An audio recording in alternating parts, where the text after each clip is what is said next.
Hi, welcome to the Andy Lynn Show. I recently sat down with Elvin to talk about intrapreneurship and how becoming an entrepreneur in a corporate environment can have its rewards and enable you to be a better entrepreneur when you're ready. Enjoy the show.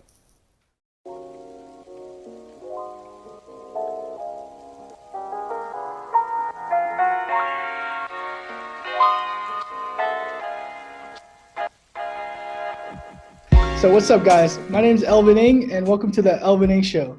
So today I have Andy Lynn here with me. He's the Vice President of Sales at Nexian and the Vice President of Strategic Planning as well. So he holds two executive positions at a very large company. Most people only hold one position, but he holds two. I don't know how he does it. He told me earlier he works 14 hours a day, which is absolutely crazy. But Andy's here to talk about how he got to where he is now. So Andy grew a company's revenue from $60K to $15 million in only 3 years. So in this video, he's also going to talk about how he did that as well. Obviously, he came across a lot of obstacles to get to where he is. So I'm just so thankful to have him here today. Thank you, Andy. Can you just tell us a little bit about who you are and what you do? So as Elvin said, I play two roles at Nexian. I wouldn't say we're a giant corporation, but we're larger than most smaller boutique consulting firms. Right. We're at about 600 people, and our goal is in less than 3 years to grow that to about 1,000 people. Right. So I have two roles. I head up our strategic consulting group, and I also run sales nationally. And as Elvin says, I hustle a lot. And so for all you youngsters out there who are, listening to the media and all this talk about grinding it out, it is absolutely essential if you want to get successful in whatever you do, whether that's being an entrepreneur or whether that's working in a corporate environment, which is how I've grown up for the last 25 years. So prior to that, let me maybe back up a little bit. I started at one of the big five consulting firms. It was Anderson Consulting at the time. It's now Accenture. I put in about 4 years there and then joined a smaller boutique firm based up in San Francisco and did 15 years there. Right. Then, somewhere around the 12 or 11 year mark at that company, I started feeling uneasy. I was working hard. So I was doing all the things that I knew how to do, which is build up my skills, work hard, but just something didn't feel like I was heading in the right direction. And I was very fortunate that my company sponsored me and funded my efforts to expand our geographic reach. So I moved down from San Francisco to Southern California, where I grew up, and we did our company's first geographic expansion. And as Elvin mentioned, I had a $60,000 contract in hand. But from there, in about 3 years, I was able to grow our revenue in that region to $15 million. So that was a pretty good accomplishment. I felt good about it. Can you tell the audience how you did that? The company gave you $60,000. You turned it into $15 million. How'd that happen? Yeah. So I think the big thing, if I think back to that time, is I had a vision in mind. I had a vision in mind that wasn't small. I wasn't looking to say, how do I take 60,000 and grow it into 100K or 500K or even just $1 million? I really had this vision in my mind that I've got, me and one other person with me. How do I grow my team to like 20, 30, 40 people in a short period of time? And so when I had that sort of larger picture in mind, it became easy to make sure that everything I was doing was calibrated towards that goal, not something that, might temporarily feel good, but in the long run, it really didn't get us to where we needed to, which was scale. So really thinking big and not thinking realistically, really like having that overarching vision really helped you expand this company to massive revenues. Absolutely. And I have a little bit of a competitive bone, as most people will know who've hung out with me. Right. My goal really was to just say, I wanted to overtake all of the revenue that was being generated up in HQ, up in San Francisco. And so that was sort of just my internal gaming and just saying, hey, how do I make this fun for myself? What's my motivation every day? And that was it, was how do I make sure that I was tracking towards a path that I could grow our revenue in such a way that it would eventually at least equal, and if not surpass, what they were doing up in headquarters. Right. That's what really drove me. And then from an execution standpoint, I think a lot of people would have come in and said, well, I need this, I need that, I need to hire these people to help me grow the business. And I really took it as an opportunity to say, if I ever want to be an entrepreneur one day, this is a great opportunity. This is one where basically headquarters was funding my efforts to be entrepreneurial, right? We were starting a brand new region. And so I decided I'm going to take on every role that I can until we got enough scale to say, okay, now it doesn't make sense for Andy to try and do all of these different things. But I definitely took control of marketing. I took control of sales. I took control of delivery. So as a consulting organization, right, we get clients, we sign up for a specific set of work, and then we got to deliver it. And you got to deliver it well. You got to make sure your customers are happy. And so I took all of those roles on. I established partnerships. I heavily drove recruiting to make sure that we would hire the right people. Right. So what I did was, I, like every other entrepreneur, there's 6 or 7 things you have to do. And rather than say, hey, I need you to hire me, this person and that person, I sort of grew it with my own efforts. That's a good example. I feel like, you're sort of like an entrepreneur within a company. That's right. That's what they call like an intrapreneur.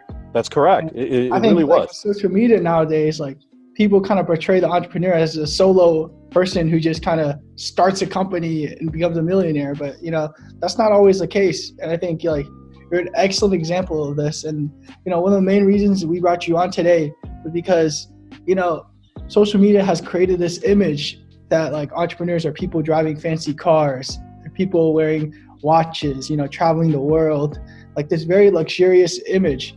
But, it's not always the case. As an entrepreneur, you can become an entrepreneur by taking on a 9-to-5 job as well. There's a lot of skills that you can gain from working. Like you said, like you've become very successful, but you've also taken on an entrepreneurial role, but you've also worked for a company. So I think that's just so important for people to recognize that there's not one single path to success. Exactly. If you think of entrepreneurism as a mountain, right, there's multiple paths to get there. And all the media and social media and all the things that you hear in public are typically what we call the unicorns, right? The ones where they struck out, they quit college, they went out and they just hit it big. But the truth is, for most entrepreneurs, it's not such a rosy picture.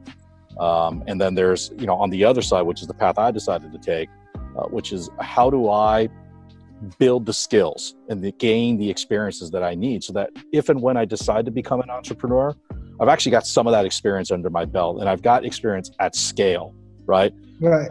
And so in a way, this also built the discipline, right? My headquarters wasn't just going to keep writing checks to me. They wanted to see progress. So I got very ROI sort of centric in saying, okay, if I make this move, if I choose to spend money in this way, what's the return I'm going to get? Because I want to know that in a quarter when I talk to management again and I say, here's the results of your investment. I want more money now and here's my plan. That became a discipline, that it wasn't just something that felt good. We didn't go out and just get a fancy office right out of the bat, right? I mean, we worked out of Starbucks, we worked out of wherever we could have when we were just starting out. We were running really, really lean. So I don't think it was even until a year or year and a half after we had gone in here before we started looking at office space. So I think that kind of mentality carried me forward. So I'll ask you this. So do you think you could have started a successful business at 18, 19 years old with literally zero experience, just going out there by yourself? Do you think you could have done that? For me personally, no. I believe the path that I have taken was right for me. I think the skills, the experience, the knowledge that I gained working in corporate across all of the different companies that I did really has put me in a position now where I feel like if I wanted to go out, I'd have a much better chance of success. Plus, along the way, I've grown my income, right? I've grown my income enough that I can actually have some money to invest in my business. Whereas for a lot of folks who are 18, 19, I think when I was 18, 19, my salary was so low and I certainly I don't come from a rich family, right? And you being Asian American like me, right? Our parents aren't actually going to be the most supportive about us chasing our quote crazy ideas, right? So I would be pretty cash strapped. And I know there's all these different ways that you can work around that. But the truth is now, I've got enough money that if I wanted to go bootstrap a business, I have that. I've got the skills, I've got the knowledge, I've got the experience. I can hire people to kind of help me through the past and the things that I don't understand as well. That's just not something I had available to me at 18 or 19. Exactly. Like right now at 45, like I really feel like I'm hitting my stride. Right. So do you recommend people trying to start their own business at 18, 19 years old? Do you recommend them like dropping out of school and like just taking on that path? Like, what are your thoughts on that? Tough question. But what I would say is this, you know, I love sports, basketball in particular. Right. And so if you feel like you're a Kobe Bryant or a Kevin Garnett, where you can come straight out of high school and go to the pros and make it, that's point number one. You got to believe yourself that you are truly convinced, not because social media tells you need to do it, not because you're trying to keep up with the Joneses and all your friends are doing it, right? But you really believe that you can do it. And that's point number one. Number two is you've got to like really know what it is that you're going to be doing. So I think I meet a lot of younger folks who just say, I want to be an entrepreneur. You just ask the second question. So what's your business, right? And it becomes very vague, right? It can range from anything from drop shipping to I'm going to build sales funnels, right? And it's like, well, no, right? Like it's got to be a little bit deeper than that. And I would say, if you look at the real people who came out, who quit school and were just really successful right out of the gate, they had a big vision, right? Like they had something that was going to really disrupt the current situation. And so if you have those two things and you have some amount of external validation, right? Like you're never going to get a bunch of people that are going to go rah around your ideas, but you should have some sort of calibration with the marketplace that your idea is good. Then yes, I say absolutely go and do it.